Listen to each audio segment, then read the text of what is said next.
what's happening. Son of a silver stacker here in today's numismatic news and information for the 20th of November 2020. I'm going to be talking about the United States Mint and an open letter from Coinweek.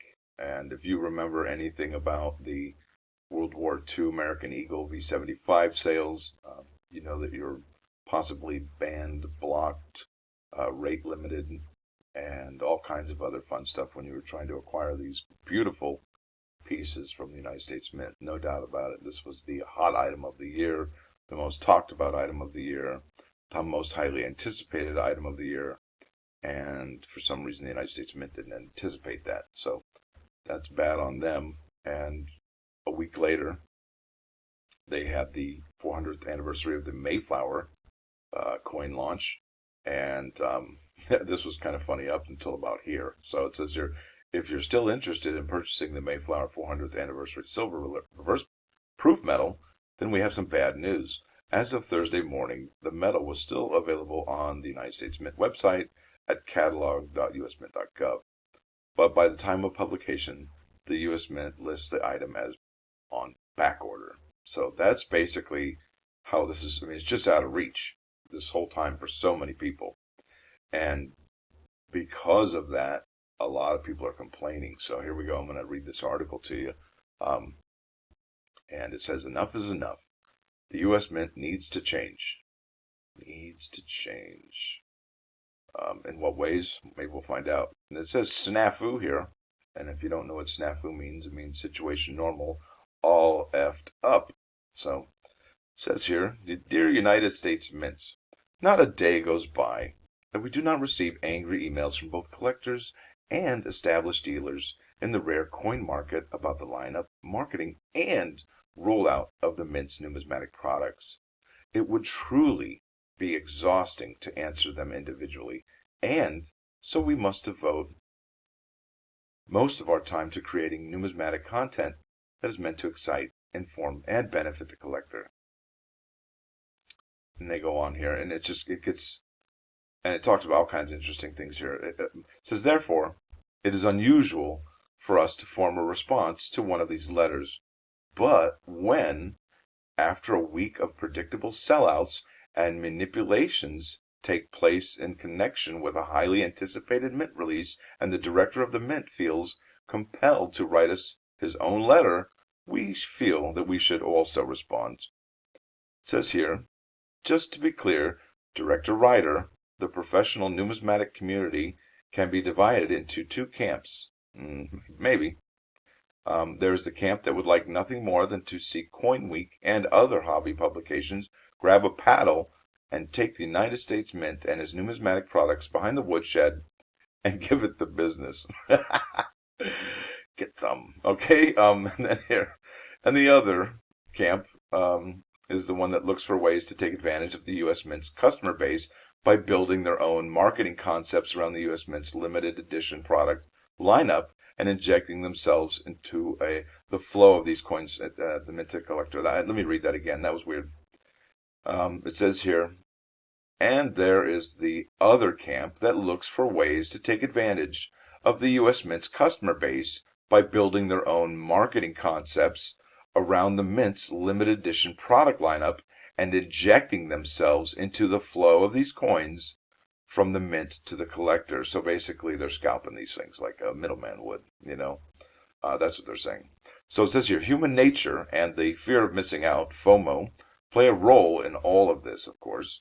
But from where we sit, nothing that happened with the rollout of the Mayflower collector coin and metal sets or the end of World War II Privy Mark program should have come as a complete surprise. Should have come as a complete surprise. I can't even read today.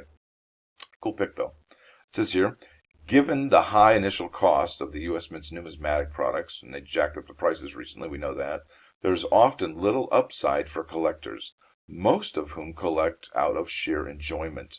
Many of these collectors understand that there is no guarantee that they will recover their initial purchase costs when it comes time to sell. But they spend their hard-earned money on your website anyway. Remember, this is an open letter to the Mint. It says here, they may sometimes hope that they hit a home run and that their purchase will turn into a tidy profit in the future. But they know, as well as anybody who follows this industry knows, that this is not the typical outcome. 2020 might be a different year, though. Just saying. In a regular, maybe they cover that, but they could have covered that right there anyway. The Mint's limited edition offerings often follow a different trajectory. However, the profits that come from these offerings happen in the immediate aftermarket.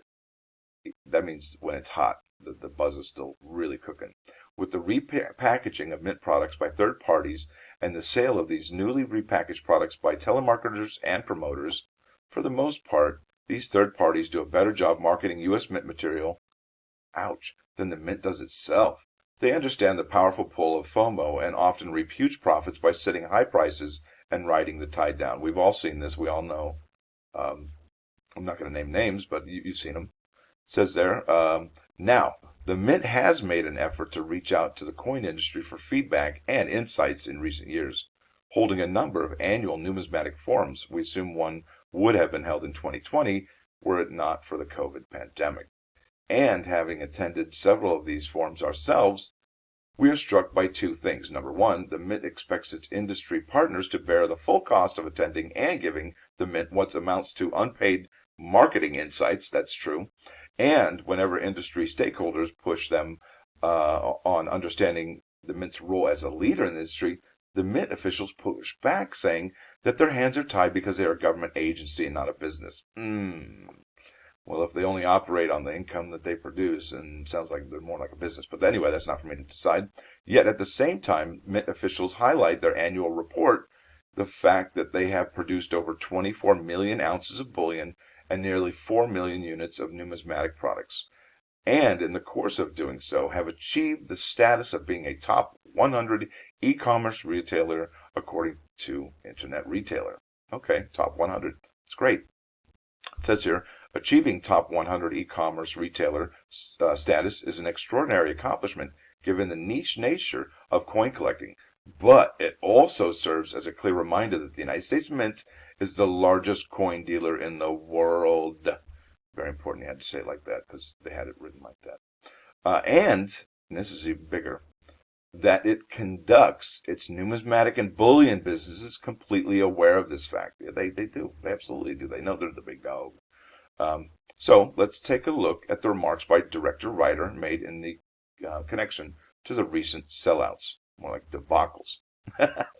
He begins his letter by affirming once more the dual nature of the Mint as a federal agency and as a retail sales operation. The profits, he says, are transformed to the United States Treasury General Fund as a way to pay back the taxpayer, as it were. Given the prolific spending, it should be prolific spending, anyway, of the federal government. However, these products probably don't make much of an impact on anything. But we digress. Didn't really need this paragraph in there. That's okay. The director then goes on to say, during his tenure, he has challenged his staff to come up with new and creative products to energize, excite, and expand the collector community. And to be sure, a fair appraisal of these efforts, given the legal restrictions the Mint has to work around when it comes to creating numismatic products, casts Ryder's approach in a mostly favorable light. Plus, the United States Mint has suffered from the lack of a congressionally approved Mint director since Edmund Moy left the office in 2011 under President Barack Obama. So what they do from 2012 on, that's history. But where Ryder's initiative falls short is with the Mint's apparent and continued lack of insight into how the secondary markets for numismatic product material work and the easy profits that await those who suck up most of the Mint's limited edition products. Yeah. Admittedly, this situation is not unique to the Mint, as the initial release of many desirable consumer products is often met with scalping and speculation. And that's just the way it goes. That's the free market, right? Ryder goes on to say that when the Mint develops mintage limits for their products, they try to come up with mintages that they will believe satisfy the customer demand. For some products, this may well be the case, but for the product like the 2020 American or 2020 W American Gold Eagle with a V75 Privy mark, a mintage of 1975 pieces, clearly makes the product the key to the series. And a week after its issue, the coins are selling for $15,000 to $20,000 each on eBay. Unreal. That's unreal. For the Mint not to predict that automated software bots and other means would be employed to scoop up that inventory and shut out other consumers and respond accordingly, strains credulity. Credulity. I found it. So too does the idea that a mintage limit of 1945 pieces represent anywhere near a correct forecast of demand. Okay, but that's symbolic, right? Ryder then says the Mint's solutions to prevent automated purchases put an immense strain on their website that led to unintended issues for other legitimate purchasers. We all know what that means. Here he is attempting to claim credit for trying to stop the bots through the use of CAPTCHA technology, perhaps, and simultaneously dodging the blame for the issues collectors experienced as they struggled to use the Mint's website to complete their purchases, even though these issues are long-standing and have somehow persisted after the Mint's vaunted redesign of its online ordering system a few years back. And it goes on to say here, Coinweek was forced to use CAPTCHAs just to visit the site on Tuesday morning as part of our news gathering, and was ultimately blocked from doing so by the Mint's countermeasures. So just how many Mint customers were blocked from accessing the Mint's website due to this? And what will the Mint do to ensure the IP addresses of legitimate visitors and customers that are not flagged as suspicious next time? Nothing. You know, what the Mint really needs to do is what Ticketmaster does. And that coin, if they're able to add it in their bag, it should hold it for 5 minutes, give them 5 minutes to complete the transaction, and it's over. That's so simple. They should go to Ticketmaster and say, hey, we need to talk, and then go from there, because this is kind of sad. It says here, at any rate, it's telling that Ryder does not supply any supporting details, such as how many automated orders were detected Tuesday or the Mint success rate at stopping them. It says here the director then closes his remarks by thanking Mint customers for their loyalty and promises they will do a better job going forward. That's being called okey-dokeyed, folks. We all got okey-dokeyed. But that's okay. I mean, if they don't go, but what happens if they don't? I mean, if they're going to make this commitment to, doing better next time going forward, what if they don't? What if it happens again? Then what? They're going to resign? Probably not. Anyway, let me keep going here. We've got about 3 minutes left. We hope that they do. We hope that the Mint does a lot of things better going forward. It needs to understand and accept its role as a leader in the coin industry and stop hiding behind its existence as a government entity whenever it helps them escape accountability to their customers. Bingo. The Mint shouldn't be able to get away with this posture while at the same time deploying state-of-the-art technology, Google ads, and social media to promote and solicit sales of its products while bragging in its annual report how successful it has been doing so.